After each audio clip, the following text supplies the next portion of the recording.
When we surrender our weaknesses to God, we acknowledge our dependence on Him. This act of faith invites God to fill us with His strength and power, transforming our challenges into testimonies of His glory. Let's delve deeper into the context and meaning of each of the verses mentioned. 2 Corinthians 12:9, Paul speaks of a thorn in the flesh, a persistent issue he faced.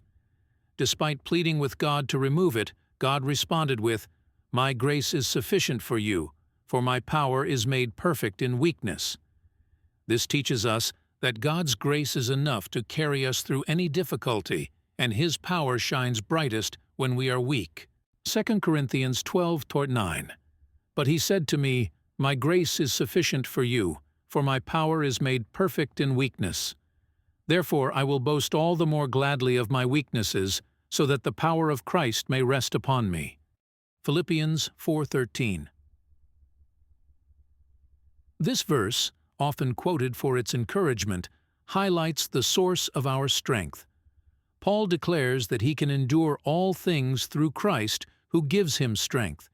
It's a reminder that our capabilities are not limited by our own strength, but are expanded through Christ's empowerment.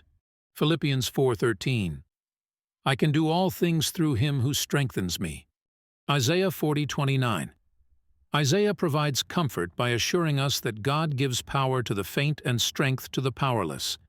This verse is a beautiful promise that in moments when we feel utterly depleted, God is ready to renew our strength. Isaiah 40:29, He gives power to the faint, and to him who has no might He increases strength.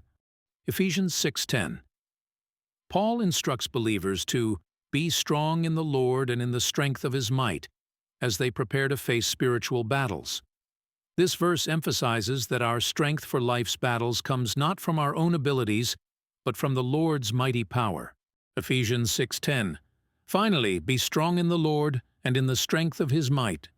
By turning to God in our weakest moments, we allow Him to display His strength in ways that are unmistakably divine. Our stories of overcoming challenges with His help become powerful testimonies that can inspire and encourage others. Reflect on these truths and let them sink deeply into your heart. The next time you face a moment of weakness, remember that it is an opportunity to experience God's strength in a new and profound way. Trust in His promises, lean on His strength, and watch how He transforms your weaknesses into demonstrations of His glory and power.